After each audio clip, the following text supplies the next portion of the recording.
提前入嚟嘅朋友啦，咁就歡迎大家今日嚟到我哋卓越同埋 WallStreet 舉行嘅一個澳洲投資移民嘅講座啦。咁我哋嘅講座將會喺5分鐘之後開始啦。咁會由我啦、Charles 啦同埋卓越嘅 Water Lam 啦，係同大家介紹翻我哋今日嘅講座嘅。咁我哋呢邊咧最主要係負責翻同大家講解翻一個澳洲技術移民嘅一個 details 啦。咁 WallStreet 嗰邊咧就通常同大家講翻如何可以提升翻一個英文水平嘅。咁如果大家聽得唔清楚或者睇唔到嘅話咧，都可以隨時喺個 chat room 嗰度咧去同我講翻嘅。咁我哋係將會喺可能2點鐘準時啦，或者係過多05分咁樣啦，會開始嘅。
係咁，啱啱入嚟嘅朋友啦，咁我哋都再講解一次啦。咁我哋今日會由我哋嘅卓越啦，同埋 WallStreet 嗰邊去舉行翻一個澳洲技術移民嘅講座嘅。咁我哋嘅講座會喺稍後2點鐘或者2點05分左右開始啦。咁我哋等一等一啲可能有少少事耽誤咗嘅朋友。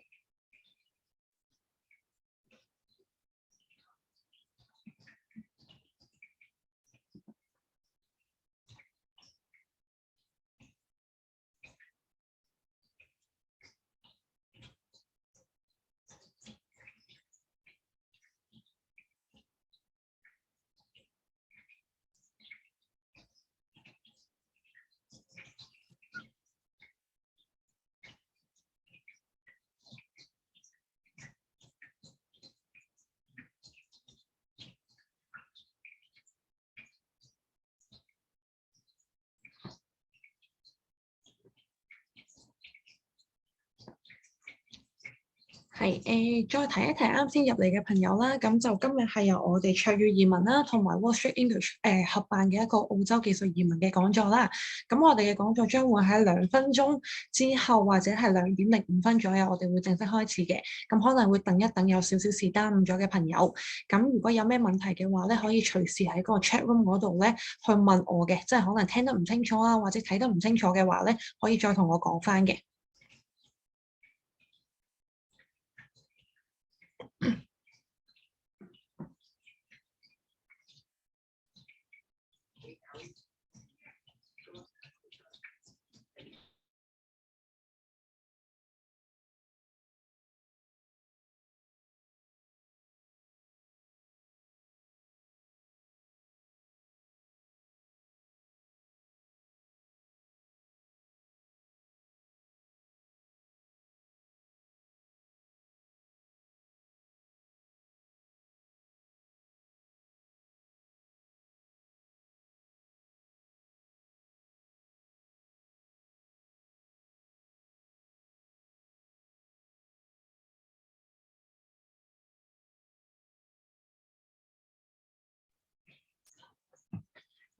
係，咁我哋嘅講座將會係喺3分鐘之後開始啦。等一等，可能有啲事耽誤咗嘅朋友，咁我係 Charles 啦，係今日代表卓越移民去同大家講解呢個技術移民嘅講座嘅。咁由我哋 WallStreet English 嗰邊咧，就會有阿 Water Lam，佢以前係喺IELTS 嘅前教師啦，咁樣去同大家即係前考官啦，去同大家分享翻如何可以取得高分嘅英文方法嘅。咁我哋呢邊係3分鐘之後會正式開始。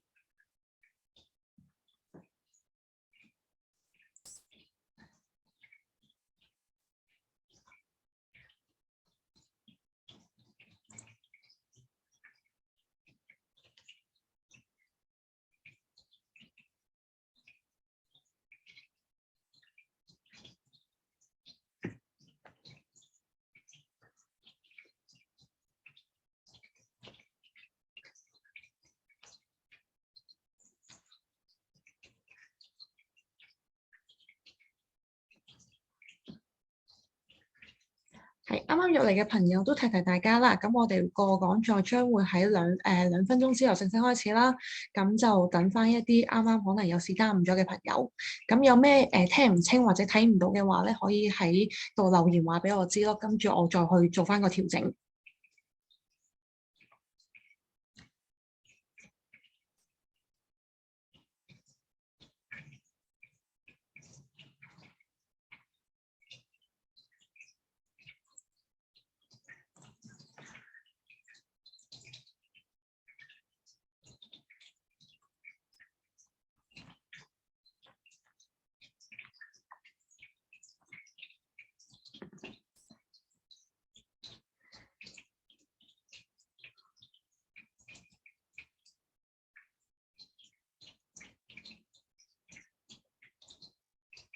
咁我哋都提大家啦，如果今日咧join咗我哋個 event 咧，我哋稍後咧會有分別係卓越嘅 consultant 啦，同埋 WallStreet 個 consultant 啦，都會去跟翻大家嘅。即係如果大家之後隨後有啲咩問題係 Q&A 嘅 session 咧未問到嘅，咁之後都可以問翻我哋嘅 consultant 嘅。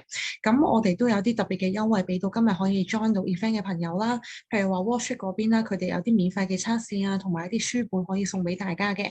咁我哋卓越移民呢邊咧都有一定嘅 discount 可以俾到大家嘅，如果大家可以 join 咗我哋嘅呢個 program 嘅話。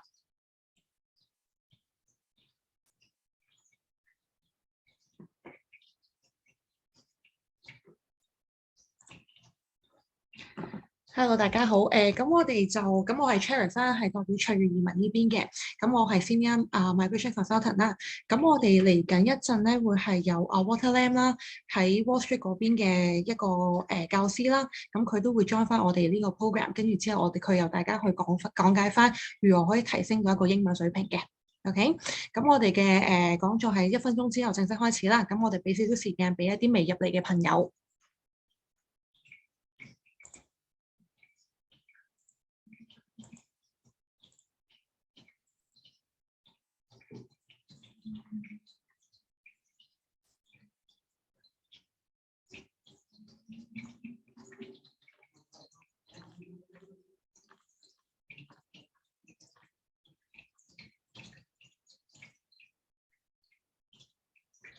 OK，咁我哋正式開始我哋今日嘅講座啦。咁就歡迎大家今日喺禮拜六啦，都抽時間嚟聽翻我哋嘅澳洲技術移民講座。咁就感謝大家嘅到臨啦。咁我係 Charis 啦，係Premiervisa 嘅一個 Immigration Consultant 嘅。咁我哋開始講咗先，咁我哋首先用我簡單介紹下我哋公司啦。咁我哋公司嘅移民團隊咧，其實已經有超過10年嘅經驗㗎啦。咁我哋除咗一個本身幫大家做移民啦，其實我哋就連 Asset Management 啊，或者啲 Landing Service 嘅一啲服務咧，其實我哋都有嘅。譬如話我哋幫一啲客人可能成功移民咗去可能澳洲又好、加拿大又好，或者美國都好啦。其實可能佢哋去到之後咧，可能有啲人生路不熟嘅情況會出現啦。咁其實我哋都會有啲 landing service 啊，譬如話接機啊，或者佢哋唔知點樣可以開佢哋嘅 account 啊，或者呢啲移民之後嘅後續服務咧，其實我哋都可以提供到俾大家幫助嘅。咁我哋香港 office 嘅重心咧，都係 focus 翻喺澳洲啦、加拿大啦同埋美國呢3個國家嘅。咁如果大家有興趣其他國家嘅話咧，我哋都可以幫到大家嘅。咁大家今日嚟聽得我哋嘅一個講座啦，即係澳洲技術移民啦，就一定對澳洲有一定嘅了解啦，或者對澳洲有一定嘅認知嘅。咁可能在座有啲朋友啦，都係喺澳洲翻嚟嘅。咁我想知道咧，如果大家喺澳洲覺得澳洲有乜特別好啦，咁其實我聽到好多客人嘅 feedback 啦，澳洲特別好嘅一個位咧，就係可能係佢嘅天氣啦。OK，即係澳洲嘅天氣上面咧，係大家都係覺得好舒服嘅。係啦，即係澳洲嘅天氣，大家都係覺得好舒服嘅。啱先有個朋友話聽唔到聲，係咪佢有機會係冇開到自己支咪？係啦，即係冇開到個 voice 啦。咁其他朋友應該都係聽到嘅。咁其實大家揀得澳洲啦，或者係揀得去移民啦，一定都會有自己嘅某一啲原因嘅。可能係因為家庭嘅原因啦，即係可能可以為咗小朋友啦，為咗下一代嘅讀書啦，為咗下一代嘅生活啦，又或者有機會係可以即係有機會係幫自己揾一個 backup plan 啦，或者係一個退休生活嘅一個選擇嚟嘅。咁如果揀得澳洲咧，其實我個人最中意澳洲嘅一個位咧，就係佢嘅天氣啦，同埋時差嘅。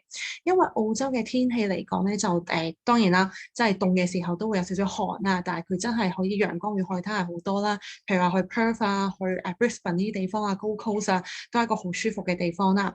咁佢嘅時差方面咧，如果我哋係WA 嗰邊啦，即係西澳嗰邊啦，係經乎同香港係冇時差嘅。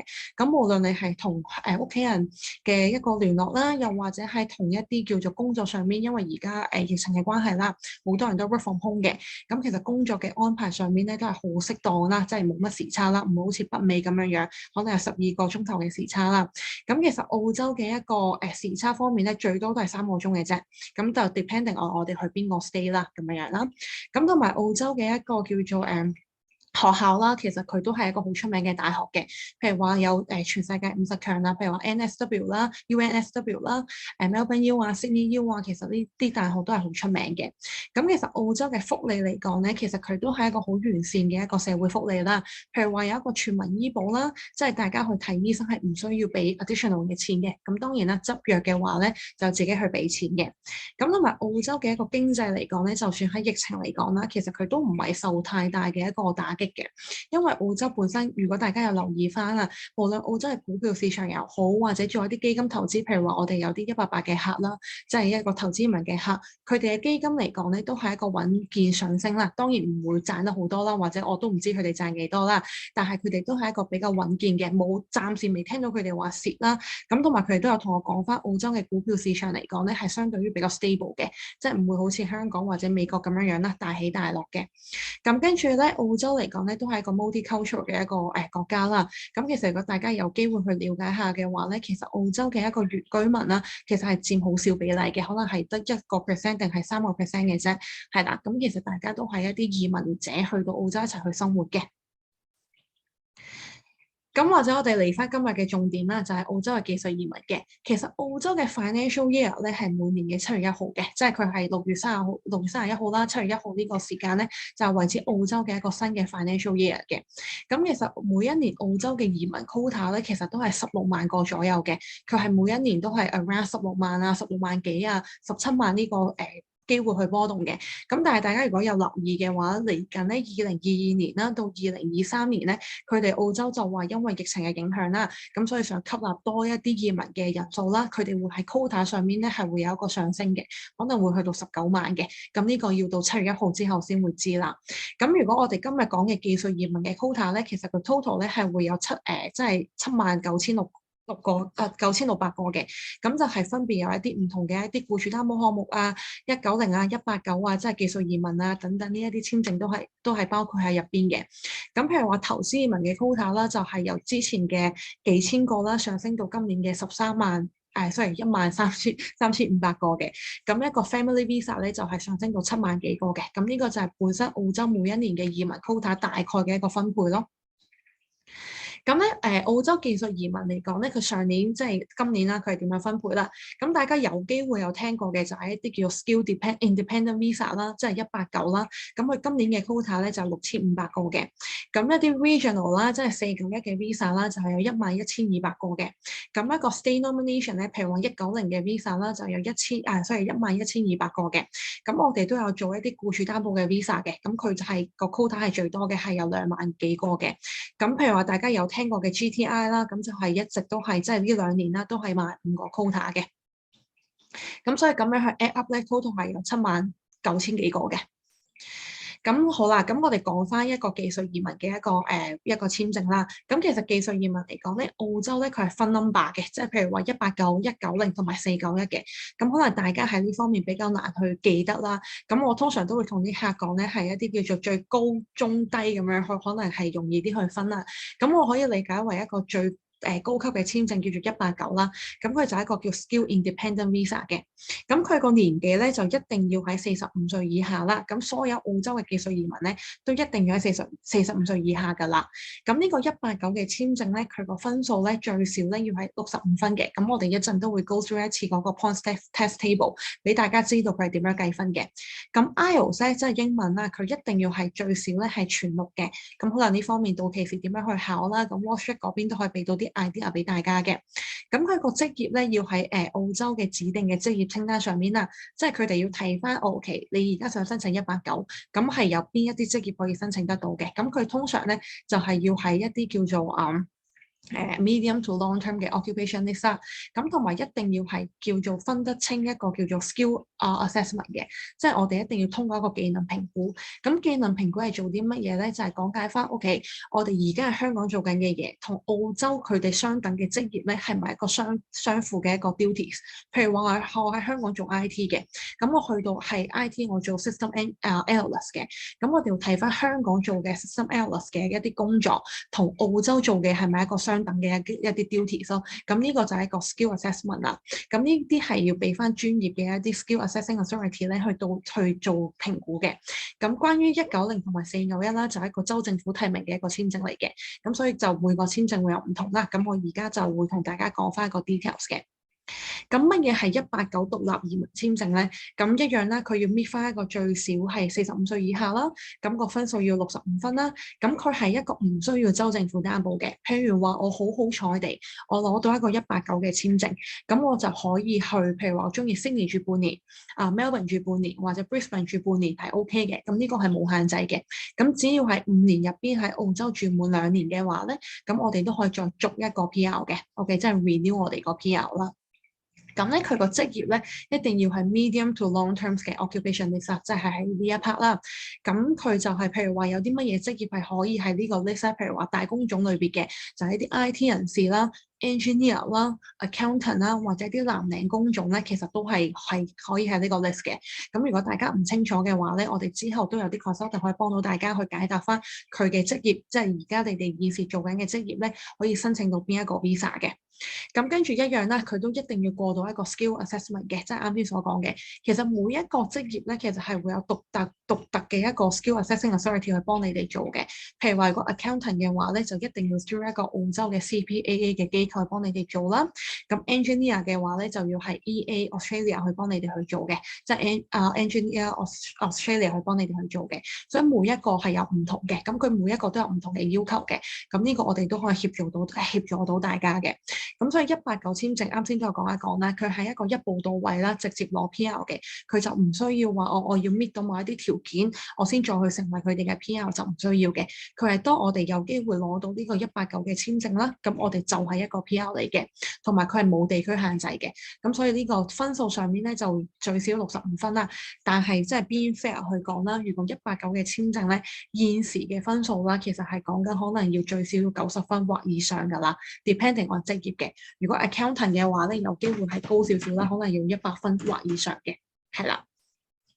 咁乜嘢係咁第二種簽證咧，即係我可能叫中級嘅簽證啦，就叫做190嘅。咁呢一個咧就係一樣嘅，佢都係一步到位，直接攞 PR 嘅。咁但係佢有個特別嘅地方咧，就係佢係一個叫州政府提名嘅。咩意思咧？就係講緊話，如果我哋而家想申請去 Melbourne，咁我哋要睇翻 Melbourne 呢個州份，即係 Victoria 呢個州份啦。佢本身對於我而家嘅職業有冇需求？譬如話我係 System Analyst 嘅，咁我要睇翻 Melbourne 對於呢個職業有冇需求啦。咁佢有需求的話咧，咁我哋先可以申請啦。咁佢申請到之後咧，咁我哋就要係一定要係 commit 喺 Melbourne， 即係 commit 喺 Victoria 呢個州份啦，最少2年嘅時間，咁我哋先可以去 move 去第二個地方嘅。咁所以呢個就係一個州政府提名嘅一個 visa 啦。咁佢一樣啦，佢個年紀都一定要喺45歲以下。咁佢個分數咧就要係60分嘅。最少啦，因為189係65分啊嘛。咁跟住因為州政府提名咧係可以加5分嘅。咁但係190嘅選擇咧係比較多啲嘅，即係佢個職業咧唔一定係喺medium to long term 嘅，佢可以係 medium to long term 或者係 short term 嘅 occupation list 咧都可以申請得到嘅。譬如話一啲大範圍嘅工種啦，譬如話 marketing 啦，呢啲人士啦，一啲文職類別嘅人士啦，譬如話 graphic design 啊、designer 啊，咁呢一啲咧就可以申請到190嘅。OK，咁當然嗰啲職業可能189就未必可以申請得到㗎啦。咁佢一樣啦，都係要過一個 skill assessment 啦，同埋佢都係一步到位直接攞 PR 嘅。係啦，咁只不過佢多咗一個叫做 commitment 嘅要求啦，佢一定要喺嗰個州份提名你嘅州份最少生活2年嘅時間，係啦，就唔似189咁 flexibility 可能低咗少少啦。咁一個最低門檻嘅簽證咧，就係一個叫491啦。咁可能大家都有聽過嘅叫偏遠地區簽證啦。咁佢一樣咧，都係要45歲以下啦。咁佢嘅分數咧就會比較低啲嘅，就係最少要50分啦。咁跟住呢一個簽證有咩特別咧？點解係一個叫做門檻最低啦？因為佢係一個臨時居民簽證嚟嘅，佢唔似189同埋190咁樣啦，可以一步到位嘅。咁呢一個臨時居民簽證咧，我哋要搣到某一啲條件啦，先可以做到佢哋嘅 PR 嘅。咁呢個我一陣都會介紹翻啦。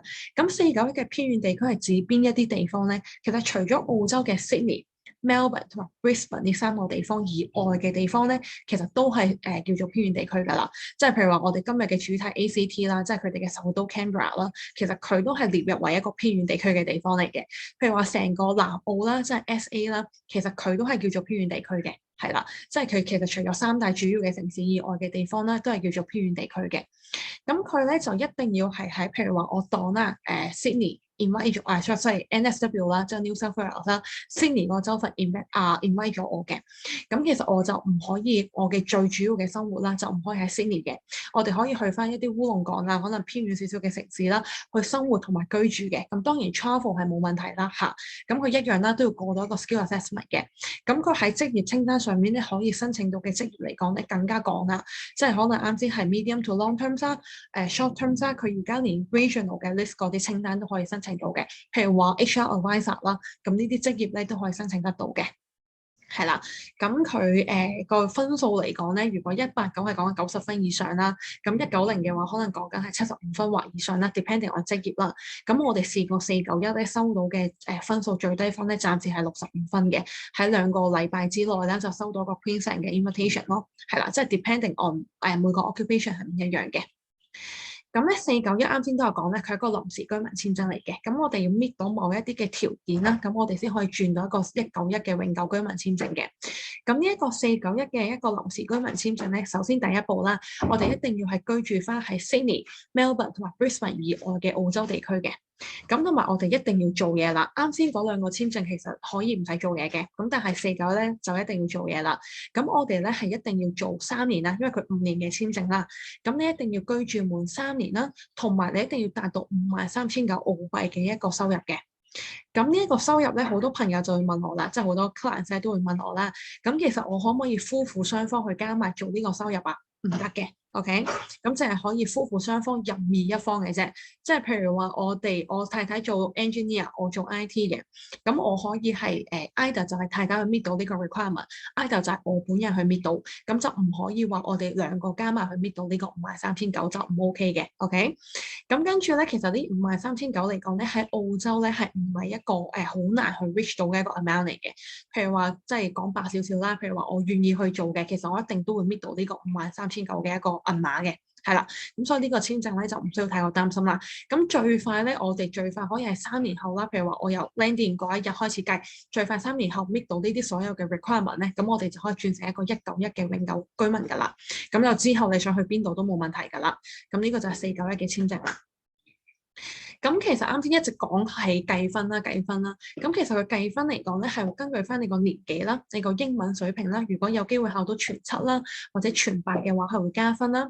根據翻你個學歷啦、你個工作經驗啦等等嘅呢一啲要求去加分嘅。咁如果我哋見得最多嘅香港嘅 applicant 咧，大概係65分至90分呢個 range 嘅，係咪？咁如果你哋想知道大家點樣去計分咧，可以之後問翻我哋嘅 consultant 嘅。係啦，咁我哋今日都講翻，因為我哋今日係會特別講一個 state 啦，就係 ACT 呢個州份啦。咁其實 ACT 就係澳洲嘅首都啦。其實好多人都會係誤解咗澳洲嘅首都可能係 Sydney 啊或者 Melbourne， 其實唔係嘅。咁 ACT Canberra 呢個地方咧，其實佢係 Sydney 同埋 Melbourne 中間嘅。OK，咁其實所以我哋有啲客就話之前揸車去 Sydney 啊，其實3個鐘就 OK 㗎啦。咁佢哋嘅生活成本嚟講咧，相對於係比較低嘅。咁跟住之後佢哋嘅失業率咧係最低嘅。咁同埋佢哋嘅人工咧係最高嘅，即係喺佢哋個一個澳洲嘅成個 average 入邊咧係最高嘅。係啦。咁其實我哋有專門點解今日會針對 ACT 去講咧？因為我哋 ACT 可以幫，因為 ACT 而家暫時嚟講咧，係澳洲一個 skill migration 對於 overseas 嘅申請者嚟講咧，係最有 benefit 嘅，因為佢係每一個月咧都會抽一次 invitation 嘅。咁同埋佢今個月咧，其實佢係唔知2號抽完一次啦，18號抽完一次啦，琴日又抽完一次嘅。一陣我都可以開翻個官網俾大家去睇一睇啦。咁 ACT 因為係州政府擔保嘅簽證啦，所以佢係淨係可以做到190同埋491嘅。咁因為189你中意去就去，唔中意去都 OK 嘅。咁但係 ACT 嘅190有咩特別嘅要求咧？咁首先咧，你個職業咧一定要喺 ACT，即係 Canberra 呢個叫做佢哋嘅 critical skill list 啦。咁一定要有當地最少2年嘅 job offer 嘅。咁呢一個我哋可以幫大家去尋找到呢一個 job offer 啦，因為我哋都有啲人力資源公司可以幫到大家去做到呢一樣嘢啦。咁唯一一個難處咧就係喺IELTS 方面咧，就靠翻自己嘅努力啦，一定要考到4個7嘅。咁可能一陣阿 Water 嗰邊 WallStreet 嗰邊咧都可以同大家講解翻如何可以去 push up 到自己考到4個7啦。咁佢申請前一年咧要冇喺 Canberra 居住過嘅 ，OK？ 咁同埋佢冇持有一個澳洲嘅有效嘅簽證，譬如話我唔係持有一個485嘅簽證，我即係一個叫做 Graduate Visa 啦，我唔係持有一個叫做可能491嘅簽證，咁呢啲就唔得嘅。咁 ETA 嗰啲 OK 嘅。咁Canberra 咧佢有個特別嘅要求咧，就係佢除咗 EOI 嘅計分之外咧，佢要有佢哋自己一個叫做 matrix 嘅計分表嘅。咁只要我哋 EOI 嘅分數咧係一個 pass， 譬如話我哋190係60分嘅，只要我哋 meet 到最低嘅60分，咁再加埋 matrix 嘅分數咧，咁其實就 OK 噶啦，係啦。咁我哋就唔需要同大家再去爭分話咩要100分啊90分，咁就唔需要噶啦。咁 matrix 嘅分數咧，咁我一陣都會同大家大概講解一下係乜嘢係 matrix 啦，係一個 ACT 獨特嘅一個計分方式嚟嘅。咁跟住491嘅方式係咩？491嘅要求係咩咧？一樣啦，佢個職業都係要喺ACT 嘅 critical list 啦，過去最少有3年相關嘅工作經驗啦。咁呢個正常我哋喺香港做嘢嚟講咧，一定都會 meet 到噶啦。咁需要佢可能唔需要一個實質嘅 job offer， 但係佢需要你個職業咧一定要喺 ACT 係有個需求嘅。咁但係呢個通常我哋都會幫啲客咧係用 job offer 去 prove 噶啦。咁因為咁樣係會簡單直接可以證明到我哋嘅職業喺 Canberra 係有需求啦。咁跟住一樣啦，佢最少咧都要有英文嘅4個7啦。申請前一年咧唔可以喺 ACT Canberra 居住過啦。呢個 matrix 嘅分數咧就要喺65分以上嘅。咁我而家都開翻個官網去俾大家睇一睇啦，係點樣嘅一個意思啦。咁其實咧呢一個就係Canberra 佢本身嘅一個官網嚟嘅，大家都可以睇一睇啦。咁我哋會見到啦190嘅 nomination overseas 嘅 applicant 啦。咁其實佢有 list out 一啲好 details 嘅一啲 requirement 啦。咁好似譬如話我哋一定要係 critical skill list 啊。咁我哋可以去睇翻有啲乜嘢職業咧係 critical occupation list 啊。譬如話一啲finance manager 啊，一啲 human resource manager 啊 ，construction project manager 啊，其實好多職業㗎。雖然我哋見到呢個 less than 5啦，咁其實咧大家都係可以有機會見到嘅。大家睇唔到個網，係咪全部人都睇唔到，定係還是有冇機會睇唔睇到個網站啊？大家你 show 緊個 website 係咪？我見唔到。係 ，sorry， 等陣啦，稍等一陣。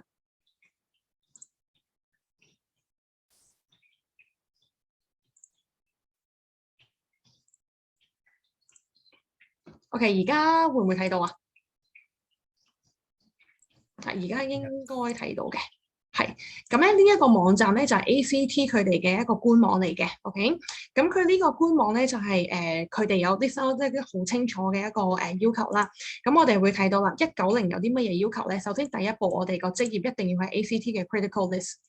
咁個 critical list 咧，我哋要睇翻啦，有乜嘢係一個 critical list 啊？咁譬如話一啲 finance manager 啊、relationship manager 啊，其實呢一啲 IT 嘅人士啊等等咧，其實幾乎我哋香港人做嘅一啲職業咧，其實佢已經包含咗喺入邊㗎啦。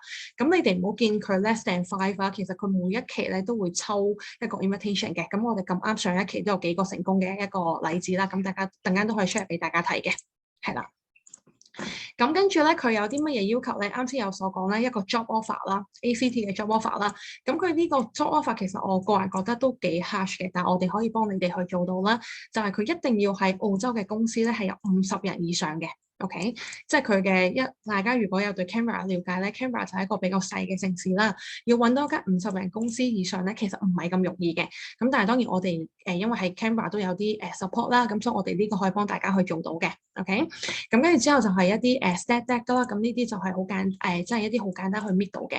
呢個係僱主啦，僱主嘅 contract 會去幫大家去 provide 得到嘅。咁個英文啦，最少一定要係全7啦，同埋全8嘅。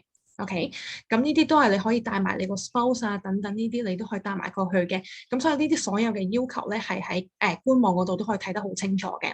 咁其實乜嘢係 Canberra 嘅一個計分啦？其實佢係叫做 Canberra Matrix 嘅。咁其實我哋撳入去啦，其實佢就會有一個我哋一定係 overseas 嘅 applicant 啦。咁我哋就會撳呢一個嘅。咁佢咧就會根據翻我哋唔同嘅一啲背景啦，譬如話你有冇喺 Canberra visit 過啊、住過啊，你個 occupation 係咪 on the list 啊，英文考幾多啊，你個 partner 嘅英文考幾多啊，等等呢一啲 job offer 去計分嘅。咁如果我哋可以幫大家攞到個 job offer 嘅話咧，咁其實呢度可以有20分嘅加分嘅。咁所以咁樣其實個分數就 OK 㗎啦，好多都夠㗎啦。咁我哋幫香港嘅 applicant 去做嘅話咧，大概咧佢哋都係有75分至105分嘅。係啦，咁所以我哋都係好 secure 嘅一個 visa 嚟嘅，咁大家就可以去 pair around 呢個 table 去玩一玩啦。咁如果大家唔知喺邊度揾嘅話咧，咁我哋可以叫 consultant 去 send 翻俾大家嘅。係啦，咁我哋而家去翻去我哋嘅 PowerPoint 啦。咁個 PowerPoint 咧，咁我哋都有講翻。嗱，咁我哋都有講翻個計分表嘅，咁所以我哋之後啦，咁其實呢一個 Canberra 咧，呢個叫做獨特嘅一個 ACT 嘅 nomination 有乜嘢叫做好處咧，或者佢嘅優勢啦。首先我哋唔需要做任何嘅投資啦，咁我哋會有個 job offer 俾到大家啦，係啦。咁跟住仲可以一步到位全家攞 PR 啦。最主要咧係我哋唔需要同人哋去鬥好高分嘅，即係我哋唔需要同可能因為我哋知道有啲 applicant 或者我哋有啲客人啦，其實係可能2年前、3年前揾我哋去做佢哋嘅 skill migration 嘅。咁但係到而家今時咁嘅為止咧，都未必可以攞到一個 invitation 啦，因為佢個成個 pool 可能講緊有幾萬人或者係10幾萬人去同我哋爭一個 quota 嘅。咁因為 ACT 嚟講咧，其實我哋好少地有人可以有機會攞到一個 job offer 嘅。咁所以呢一個就係我哋嘅價值所在啦。咁佢嘅競爭者嚟講咧係冇咁多嘅。OK。咁跟住我可以俾翻大家睇翻一個 invitation 嘅一個情況嘅。咁我哋會見到咧，其實 ACT 嗰邊咧就係其實佢每一期咧都會有一個 invitation 可以出到嘅。係啦 ，sorry 啊。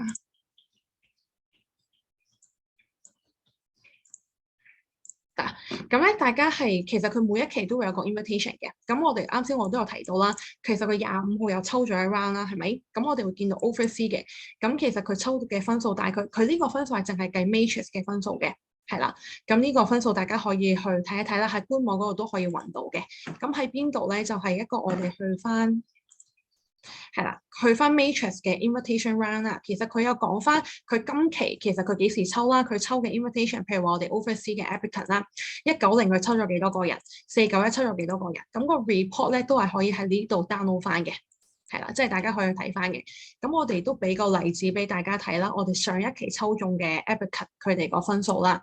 咁我哋喺個 PowerPoint 嗰度咁啱地咧，都有個成功例子可以俾到大家睇嘅。係啦，咁呢個大家可能睇得清晰啲啦。咁佢就係一個 program 嘅一個 administrator 啦，係咪？咁佢係80分就可以攞到佢個 invitation 嘅。咁呢個我哋冇呃大家啦，因為有時間有乜嘢都有喺度嘅。咁一個咧就係一個developer programmer 嘅。咁呢個佢都係80分嘅。咁個數據咧，我喺官網嗰度都可以俾大家可以好清晰咁樣去見到嘅。嗱，咁我哋唔係今期啦，今期我哋未 update 上去啦，同埋佢琴日先抽嘅。咁我都未 update 得切啦。咁我哋去翻18號嘅。OK，咁呢個係18號咧，因為佢上一期抽中嘅。咁我哋係190嘅申請者嚟嘅。咁首先啦，佢唔係呢幾個啦。嗱，呢一個 software 因為佢個前面嘅 code 咧係2613嘅，咁佢係80分嘅，係我哋個 applicant 嚟嘅。當然其中有冇其他 applicant 我唔知啦，因為呢個係最低分嘅一個 score 嚟嘅，係啦。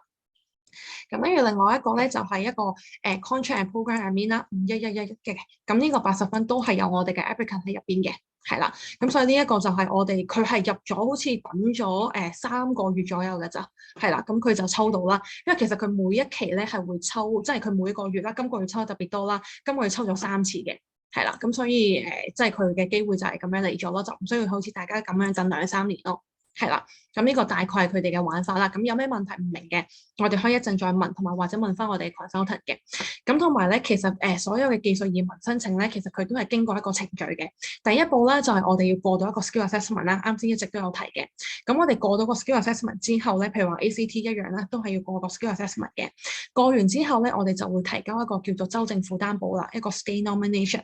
當我哋真係攞到一個 nomination 之後咧，譬如話好似我哋啱先個 applicant 咁樣樣啦，攞咗一個 invitation ACT 之後咧，佢就可以正式去遞入一個 visa application。其實佢之後要做嘅嘢就係良民證，做 health check， 係啦，就係等佢個 visa 批嘅。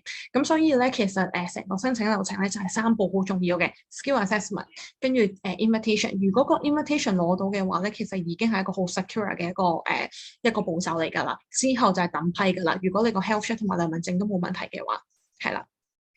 咁呢個就係各省各個州份開放嘅一個情況啦。咁 ACT 就係已經開放咗啦。咁西澳淨係境內啦。Canberra 嗰啲，New South Wales 嗰啲啊，其實暫時都係未接受嘅。Tasmania 嗰啲係接受咗啦。咁呢個大家可以去睇翻每個州份嘅情況咯。咁其實我哋去到澳洲移民都係想睇下 PR 有咩福利啦。咁當然呢啲係個好基本嘅一啲社會福利啊，小朋友嘅牛奶金啊，買樓啊，醫療福利啊，公立學校啊，呢啲係一個好基本嘅一啲條件啦。大家嘅去澳洲都係好開心㗎啦，係啦。咁跟住之後咧，咁我哋點樣先可以申請到澳洲嘅 citizen 咧？咁當然第一步啦，係我哋要作為一個 PR 啦。咁跟住我哋要喺澳洲咧居滿4年入邊住滿3年嘅。OK， 咁跟住之後，我哋先可以申請到一個 citizen 嘅，係啦。咁最後1年咧，唔可以離境超過90日嘅，係啦。跟住之後，我哋要去考試啦，要考個 citizen 嘅。咁我哋啲客或者我啲朋友都同我講過咧，其實考試好簡單嘅，佢上網有 test band 咧，無限 loop 嘅啫，係啦。咁我哋就可以去考嘅。咁啱先都有同大家分享嗰個成功案例啦，即係大家都可以睇到個例子啦。其實我哋兩個 applicant 都係80分嘅，係啦。咁所以大家都可以去睇翻咯。咁如果有乜嘢嘅話咧，都可以再一陣係 Q&A 等WallStreet 嗰邊去講完之後啦。咁我哋係 Q&A 嘅 session 咧，咁我哋都可以再去問翻個問題嘅。咁我哋而家就將我哋嘅一個pass 翻俾WallStreet 嗰邊去Water 去講啦，係啦。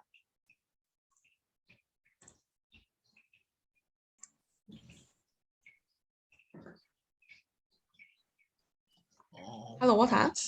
Yes, hi. Actually, yeah, Water is speaking. Yeah, can you give it to the non-video one? Okay. Oh, you are the host now. Yes, I'm. So you have to change to your side. Give me 1 second here. 唔好意思啊，嗰度需要少少時間去教翻個 camera 去俾翻WallStreet 嗰邊。Can you pass the host to your side? Yes. Okay. Just give me 1 second here. Hi, everybody, just give me 1 moment.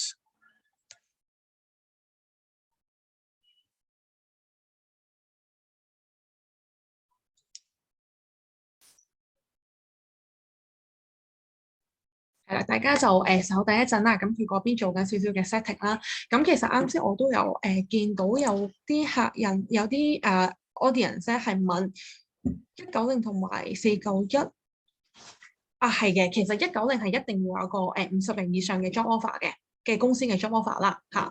咁491咧就唔需要有個50名以上嘅 job offer 嘅，但係佢要證明到你係喺個 ACT 係有一個叫做勞工嘅需求啦。係啦，咁呢個都係可以大家去睇翻啦。咁跟住，但係我哋通常幫啲 applicant 去做491的話咧，其實我哋淨係會即係我哋直接用個 job offer 去代替咗佢嗰個要求咯。係啦，咁我哋而家就 pass 翻俾 WallStreet 嗰邊啦。咁佢而家同大家講解翻之後 Q&A， 我哋再去同大家答翻。Thank you. All right. So, like always mentioned, my name is Walter. So for the next 20 minutes or so, going to lead you through some tips and things to try to score 7 on the IELTS exam. If you have any questions at any point in time, please let me know. I'm more than happy to answer. Okay, so without further ado, let's get through this. Quite a lot of content.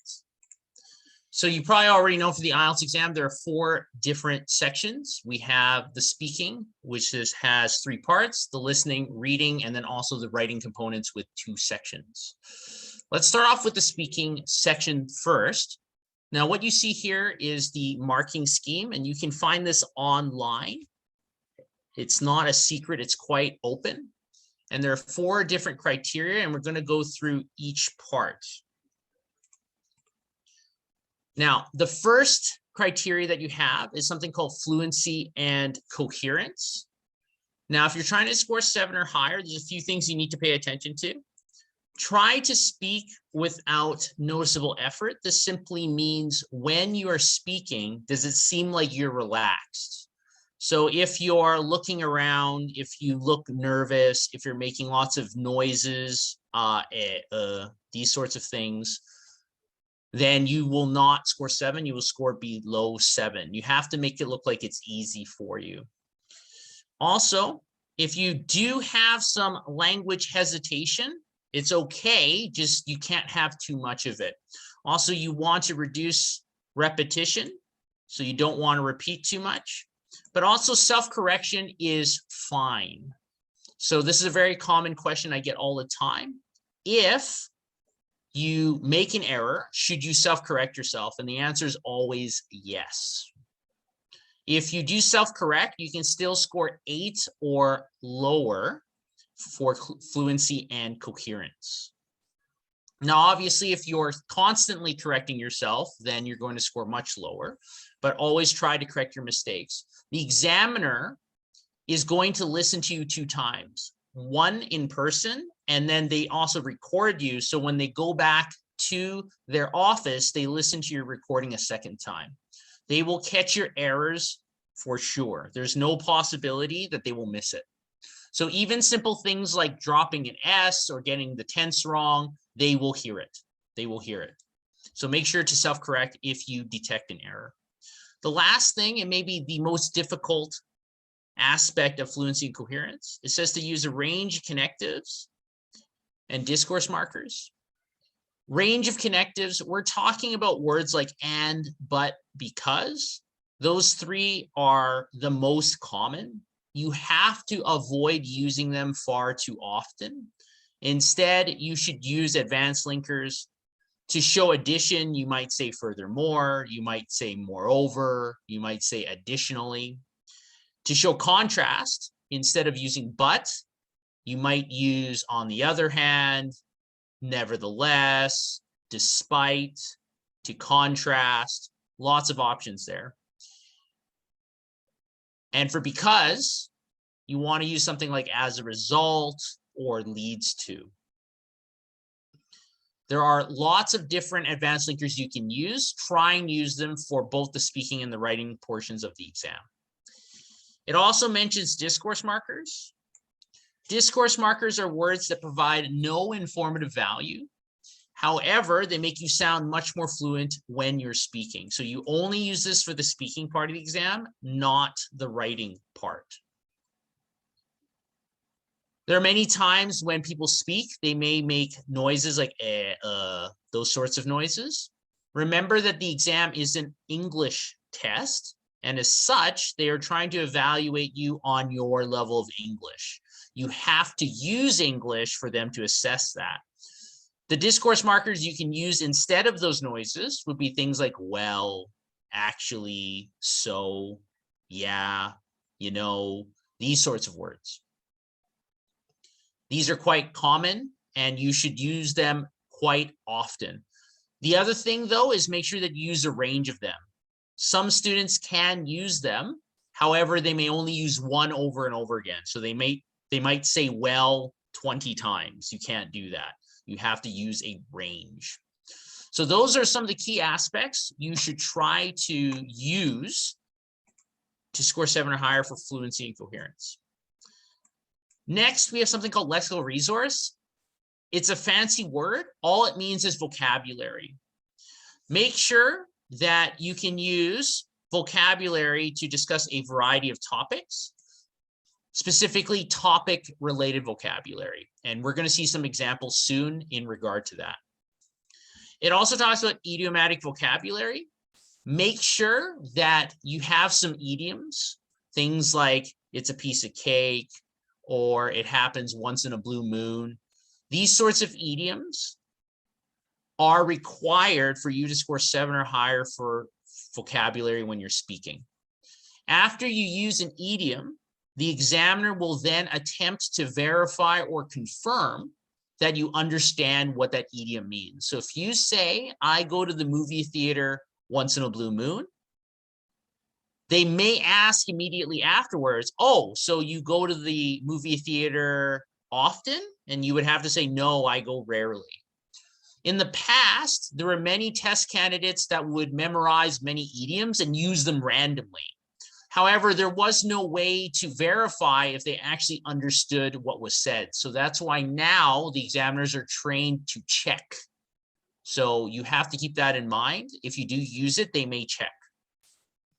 The last thing they mentioned is to paraphrase effectively. Simply put, please do not copy the question. If they ask you, what's your favorite book? Do not say my favorite book is. You have to use other words to say the same thing. So you might say instead, the novel I like best is. Remember that your vocabulary mark is very, very critical in both the speaking and writing portions of the exam, and paraphrasing is an integral component. Third, we have grammatical range and accuracy. So that's just grammar. For the purposes of speaking, it's things like, do you get your plurals correct? Do you know the difference between countable and uncountable? Do you have the correct tenses? Lots of other things in there, like your grammatical structures, but simply put, it's those sorts of aspects. For pronunciation, the main issue for a lot of the test candidates is, do you pronounce the word endings correctly? If you say you walked to the school yesterday, great, but some students might say walked. It's the same thing if you see that there are 2 cars, make sure you have that cars, that S sound. In Chinese, you don't have plurals, so if you say 2 car or something like that, this is a very common thing, and you'll lose marks both in pronunciation and grammatical range and accuracy. So the main thing to focus on in pronunciation are your word endings. If you can get those right and you can pronounce words correctly, then you'll score fine. So that's a very quick summary of what the marking scheme is for speaking. Before we head on to the first part, more specifically, any questions or concerns?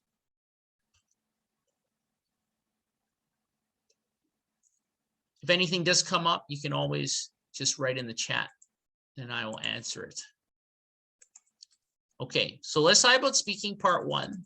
So what is speaking part 1? This is quite different from a CEE or HKDSE background. But in speaking part 1, it's going to be 4 to 5 minutes long, and you're going to have a one-on-one conversation with the examiner. And they're going to ask you questions about you and your country. So if we take a look at some of these very basic questions, do you like sports? Do you have a favorite sport? If it was asking a question about you and your country, they might say, what is a popular sport where you live, as an example. So what can you do? Make sure you paraphrase, right? Do not copy the question. One way to avoid that, if you don't like paraphrasing, is to give a direct and natural response. You can say, yes, I'm really into badminton, or yeah, absolutely. You can even use this if it's the opposite. Oh, absolutely not. Certainly not. Furthermore, try to add additional details. Ask yourself some 1 or 2 W-type questions like who, what, where, when, and why to expand your answer. Remember, the examiner can only assess you based on the language you demonstrate. If your answers are extremely short, it's going to be very difficult for the examiner to give you a high mark. They cannot really evaluate your vocabulary. They cannot really assess your grammar. So try to give more details. And that's speaking part 1. For part 2, this is a little bit different. In speaking part 2, you get 1 minute for preparation. Part 1 and part 3, you get no time. So part 1 and part 3, you get no time to prepare. Part 2, you get 1 minute. In addition, in part 2, they will give you a note card about half the size of an A4 sheet of paper, and they will ask you to describe something every time. What they ask you to describe will have 4 questions. Here, it's about your favorite store, what kind of store it is, what you can buy there, how often you shop there, and explain why you think it's special. Make sure after that 1 minute of preparation, you need to speak for 2 minutes, and you can do that by describing and explaining well. In part 1 and part 3, since the questions are shorter, you don't have to give as much detail sometimes. However, in part 2, you're speaking for 2 minutes by yourself, so it should be much more detailed and have more information. Try to use topic-specific vocabulary. You can see here, because it's talking about a store, instead of saying people, you can say shoppers or customers, salespeople. English, in fact, is a fairly easy language to learn if you're talking about the basics. The complication comes when you try to get to an advanced level or you try to master it. And one of the more difficult factors happens to be topic-specific vocabulary. People, as an example, is a very common term you can use in any situation. However, in other situations, you can use something else that's specific that would be better well suited. As an example, if you're on the bus, you can say that they're people, or you might say that they're passengers. You might say that they're commuters. If you're in a restaurant, you might call them diners. If you're in a hospital, you might call them patients. So due to that situation, you have to produce that topic-specific vocabulary if you want to score well on the exam. Try to organize your speech. If it's going to be 2 minutes long, it is very, very critical that you give more and more linkers and sequencing words. So if you say, well, first, I want to tell you about this. In addition, here's another thing. And lastly, here's something else. Always use discourse markers as well.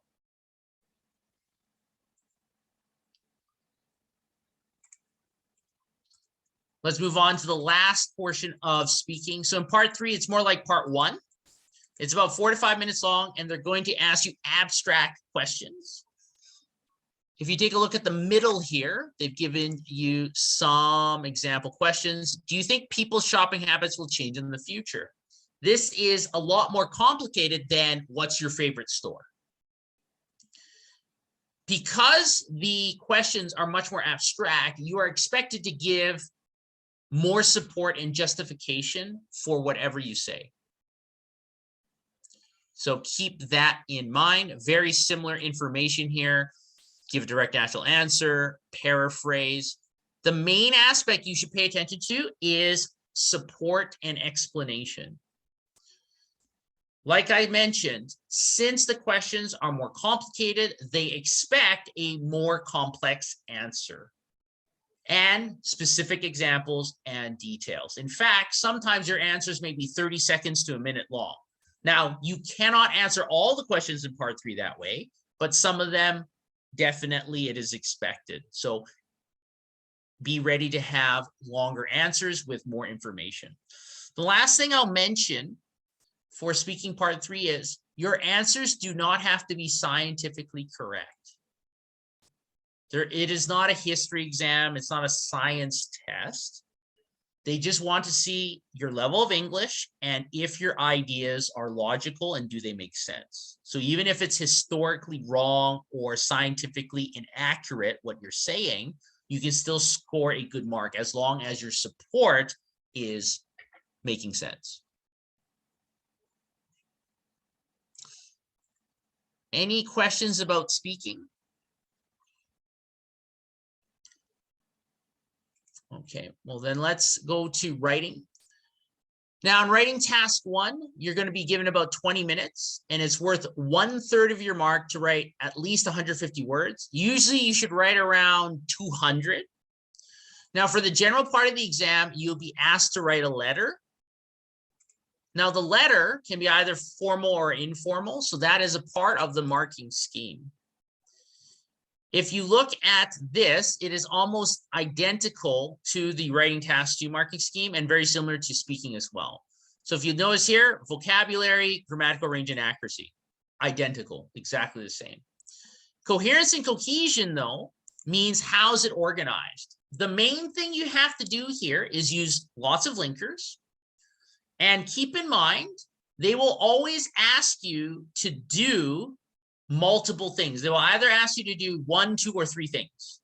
So you need to make sure if they ask you to do 3 things, that you organize it in a way that makes sense. So maybe you have 3 body paragraphs as an example. If they ask you to do 2 things, maybe you have 2 body paragraphs. As long as it is organized correctly and you have good linkers, you should score well for coherence and cohesion. For the task achievement, you must make sure that you present a clear purpose.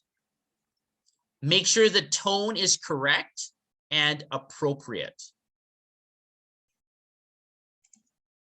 What does that mean? So here's a question. Your next door neighbor likes to have parties late at night. Because of the parties, you often lose sleep. Write a letter to the building manager. In your letter, they've asked you to do 3 things. The first thing you have to do is usually you write something like, "Hell, to whoever, I am writing this letter," and then you explain the situation. Something to that effect. If you do that, then you can score 7 or higher for task achievement. Make sure you answer all 3 questions. If you fail to answer any of the questions or you go off topic, you will score 5 or less for task achievement. So I repeat, make sure you answer all the things they answer to do. If you only answer the first 2, then you'll score 5 or less for task achievement. If you answer the first one and the third one, you'll score 5 or less for task achievement. You must answer all 3 and have a clear purpose. Like I said, I'm writing this letter, and then you describe why you're writing it. So that would be the most essential thing you have to understand from the letter portion. Let's finish off with writing task 2. This section is worth 2/3 of your mark, and you should spend about 40 minutes. Now, writing task 1 and task 2, both of the questions are given to you at the exact same moment. It is up to you to allocate the time correctly. One of the major mistakes happens to be that students spend far too much time on writing task 1, and then they do not, I repeat, they do not have enough time for task 2. So try to make sure you allocate enough time for both sections. You should write 250 words at least. I recommend around 300. That should be enough writing for you to write it in the best way. If we look at the marking scheme, once again, almost everything is identical to the previous one. Grammar, vocabulary, coherence, and cohesion. Task achievement is a little bit different, but compared to the letter, it's almost identical. And what do I mean? If you get a question such as this, you need to clearly identify how many questions they asked you to answer. So I just want to ask you a question and just type it in the chat box. How many questions are they asking you to answer here? Now, in writing task 2, they always ask you to do 1, 2, or 3 things. So let me ask you again, are they asking you to do 1, 2, or 3 things here?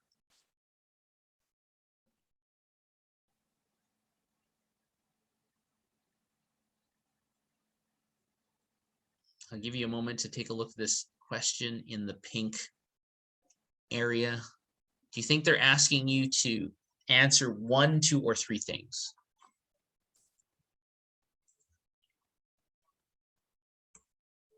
Alex says 1. Alex, you're the only one who's finished reading. Mr. Moss says 3. 3 from Mandy. 3 from Nicole. We got lots of 3s. Lots of 3s. Now, for these types of questions, they take a bit of time to get used to. In this specific question, CCW says 3. There are, in fact, 2 questions. Do examinations place a restriction on teachers, and do they exert unnecessary pressure on young learners? So those are the two questions you have to answer.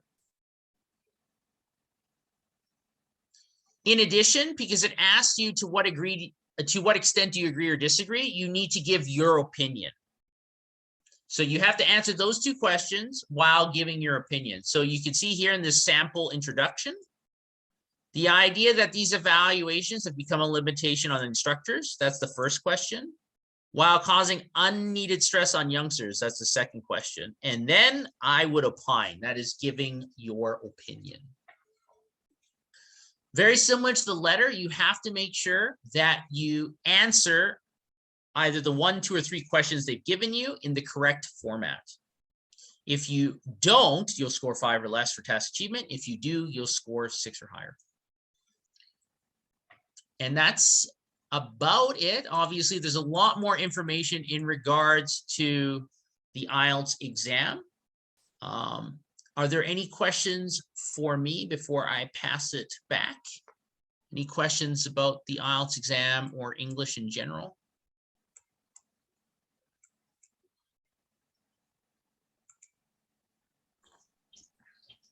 Hey, 大家仲有冇問題關於英文嗰 part? Thank you, Walter. Like, it's my first time here. It's my first time here. This kind of the idea and the strategy, and I think it's very very helpful for our clients. I hope so. Because they need to score at least 6 or at least 5, at least 7. So yeah. Yeah, 7 is, if you have to get 7 in writing, that's where it can get a little bit difficult. If you don't know exactly what you need to do, it is almost impossible. So you have to know exactly what they're looking for, because the most common mistake is going off topic. Oh, and I then see. You get lots of 6.5s. So for 個移民嚟講咧，正常嚟講，我哋係要 take journal 嘅 ，OK？ 咁但係 academic 咧係放埋一啲職業嘅，可能係講緊CPAA 啦，即係 accountant 嗰啲咧就要讀academic 嘅，係啦。They're asking like either they will take the general test or academic one, because some program is academic and some program is like a general. So for IT is a general test only. It depends on what you're applying for. It really depends, because certain countries have different requirements, different schools have different requirements. If it's a school, then usually academic. But for immigration, it depends on what you're applying for, because certain countries, I know people that have gone with general to be a nurse. I know people that have gone with academic to be a nurse in another country. So it depends on, Yeah, it really depends. 所以睇下大家仲有冇關於問Walter 嘅問題，或者係問我呢邊嘅移民嘅問題。如果有嘅話，我哋可以抽2條問題去答嘅。Sorry， 我見到有個問題啊。Yeah, I got some questions for me. Sorry, if we go for 稍等一陣 if we go for ACT Let me say lucky draw。其實嗰個 ACT 個 program 咧，唔係一個 lucky draw 嘅形式嘅，即係佢同唔係一個叫做我好唔好彩抽得中，唔係嘅。佢係睇翻你個 competitor 入邊咧，其實佢一共有幾多個人。譬如話我嘅 competitor 入邊有5個人嘅，係咪？咁我嘅分數會唔會 stand out for 呢5個人咧？咁就會係抽中你咯。同埋佢每一個月咧都會係叫做抽，即係我唔知點解佢今個月抽咗3次啦。佢正常嚟講係會抽2次至1次嘅。係啦，咁跟住如果我哋有個 Canberra 嘅 job offer 嘅話，正常嚟講咧，佢有個 landing day 嘅，咁你個 landing day 咧係1年期嘅，咁你要喺1年之內要飛入去咯，係啦，咁當然你嗰啲 job offer 點樣去同僱主 deal 啊，咁呢個嘢係我哋後續再去傾嘅。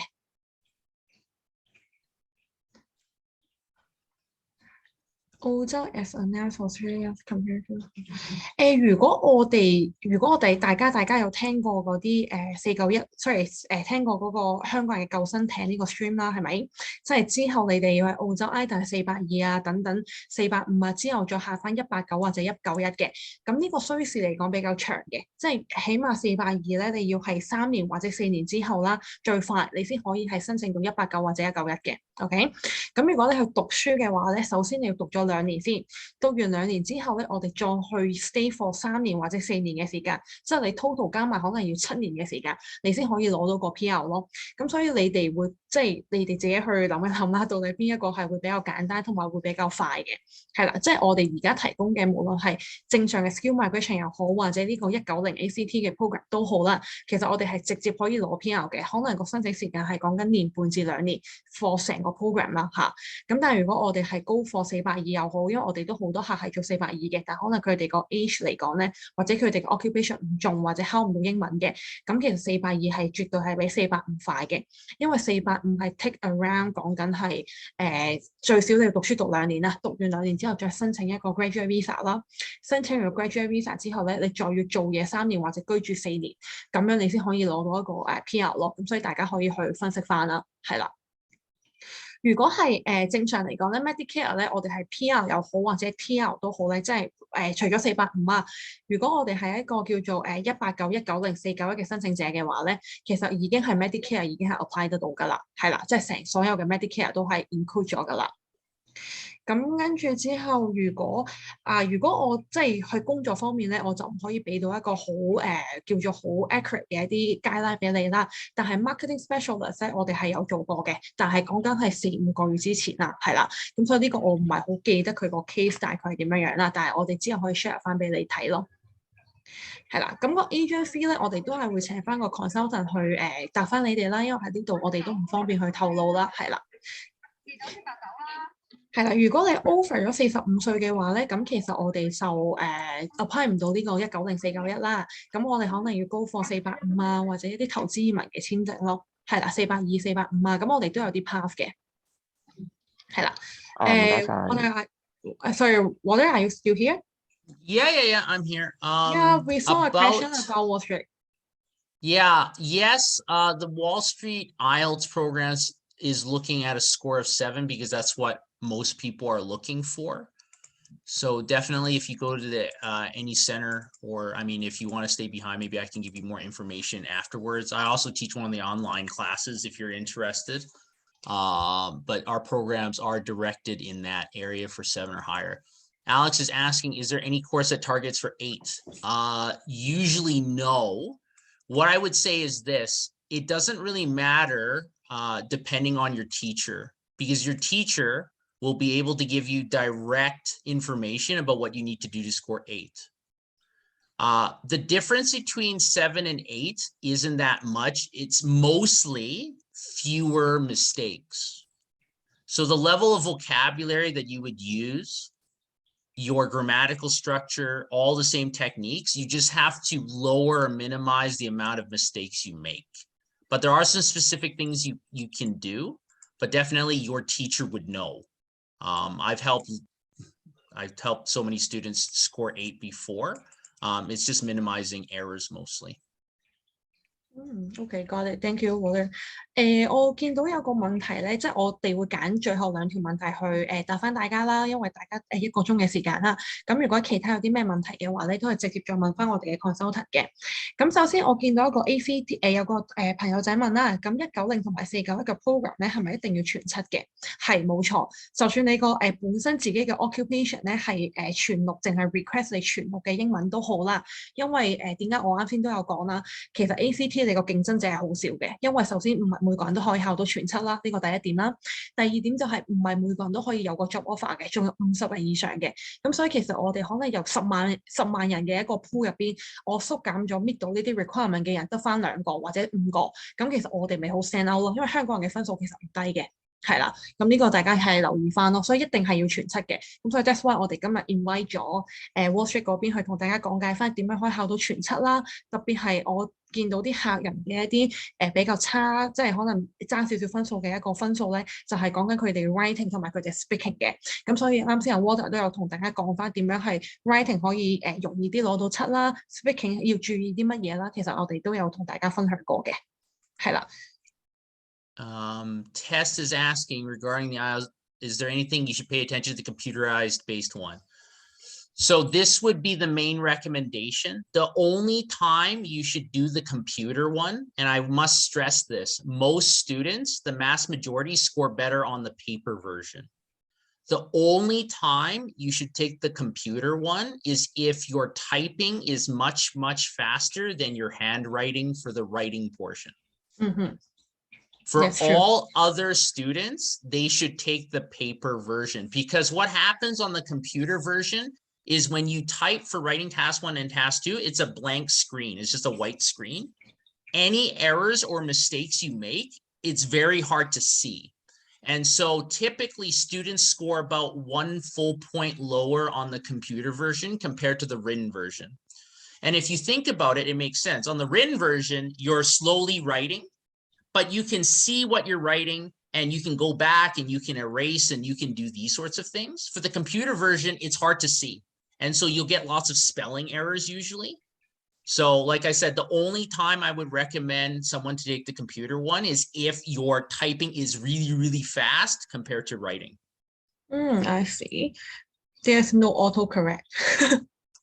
Well, for sure, because spelling is one of the 4 criteria for the writing part of the exam. So once you spell a whole bunch of words correctly, your mark is going to be garbage. Okay, I see. So big warning there. OK， 咁我最後一個問題啦 ，for migration 嗰一 part 嘅，咁有個朋友仔就問啦，如果我係 investment visa 嘅話，我最少幾多啦？咁如果 investment 嘅話，澳洲係有180 A、B、C 同埋 E 嘅，咁 B、C 就係投資錢啦，即係250萬澳幣啦，同埋500萬澳幣啦。咁 A 嘅話就係前期有做生意嘅條件嘅。咁有一個180 E 咧，我哋公司都有做嘅，就係去到之後我哋會幫你創業啦，即係 kind of 啦。咁個投資金額係比較細嘅，咁可能講緊係20萬至30萬嘅一個澳幣啦，咁但係呢啲錢都係自己嘅錢嚟嘅嚇。咁如果呢個180 E 有興趣嘅話咧，都可以問翻我哋 consultant 嘅。咁係咯，咁我哋今日就暫時咁樣先啦。係啦，咁如果大家有咩問題，因為我都見到 Natalie 有問翻話189-190嘅一個分別啦，咁我哋之後可以再講啦。如果 ACT 嘅190嘅話咧，我哋係可以2年之內幫你攞到身份嘅。如果我哋高課420或者係450呢個叫做香港人救生艇嘅話咧，你哋想攞到一個 PR 嘅話咧，最快嘅係420，可以係3-4年之後。OK， 咁如果你哋係高課嗰個讀書450呢個簽證嘅話咧，即係讀完兩年書之後，再申請一個 PR 嘅話咧，咁其實佢個 total 嘅時間咧，可能講緊7至8年嘅時間嘅。係啦，咁所以呢個我哋都可以請翻個 consultant 幫大家分析翻啦。咁如果今日 join 咗我哋呢個 event 嘅朋友仔啦，喺我哋 WallStreet 嗰邊咧都可以有啲 package 係送俾大家啦。咁譬如話佢哋有個3重獎嘅一個優惠啦，咁就可以大家係有個免費嘅 IELTS 嘅試驗堂啦，係2個鐘嘅，跟住有個 IELTS 嘅攻略啦，係 workshop 啦，係1個鐘嘅，同埋有個免費嘅一個 mock exam 嘅一個送俾大家去做一個免費嘅 test 啦。咁喺我哋卓越移民呢一邊咧，都會有，如果大家 join 咗呢個 program 嘅話，聽咗今日嘅講座嘅話咧，我哋都會有一定嘅 discount 俾翻大家嘅。咁因為我哋 send 條 link 俾大家嗰陣時咧，都會有啲 consultant 係 send 咗俾大家嘅。咁所以大家可以 direct message 翻啲 consultant 啦。咁如果係本身係 WallStreet 嗰邊報名嘅朋友仔咧，咁我哋之後都會有 consultant 去跟翻大家嘅。咁喺 Premiervisa 呢邊報名嘅 WallStreet 嘅想知道多啲英文嘅程序嘅朋友仔咧，咁我哋都係可以叫翻 WallStreet 嘅 consultant 去跟翻大家嘅。係啦，咁今日嘅講座就大概咁樣啦。咁有咩問題嘅話，就可以私底下再問翻either 係我哋嘅 consultant 啦，或者佢哋嗰邊嘅 WallStreet 嗰邊嘅 consultant 嘅。So thank you, Walter, for your time. Have a good rest. Yeah, it's great to be here. My gosh, there's so many questions. I can for the CEF. I know that for in-person courses there is. Online, I'm not so sure, so that's something we'd have to follow up on. Go ahead. No, your turn. Yeah. One question about 6.5. That question, it's a little bit difficult to answer because lots of students can score 6.5, but if you score 8 for listening and you score 6 for writing, is that what you're talking about? Or you score 6.5 in all 4 domains? So that question is a little bit challenging to answer. What I can say is this: native English speakers rarely score 8. Ask yourself this, if you get a Chinese exam, would you score 85% on a Chinese exam? Probably not, right? So even native English speakers do not score 8 on the IELTS test. So if you're trying to score 8, it's possible, but it's going to be very, very difficult. The course, right now, because of the Hong Kong situation, the courses are online. Obviously, we offer both at WallStreet. We do offer face-to-face and online, but right now it's online because of what's going on. How can you reach the WallStreet consultant? That's a good question. Yeah, we will pass the contact to them. So no worries. Yeah. Excellent.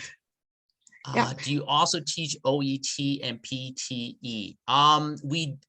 For PTE, we have private classes, but we don't have like a syllabus or a course like that.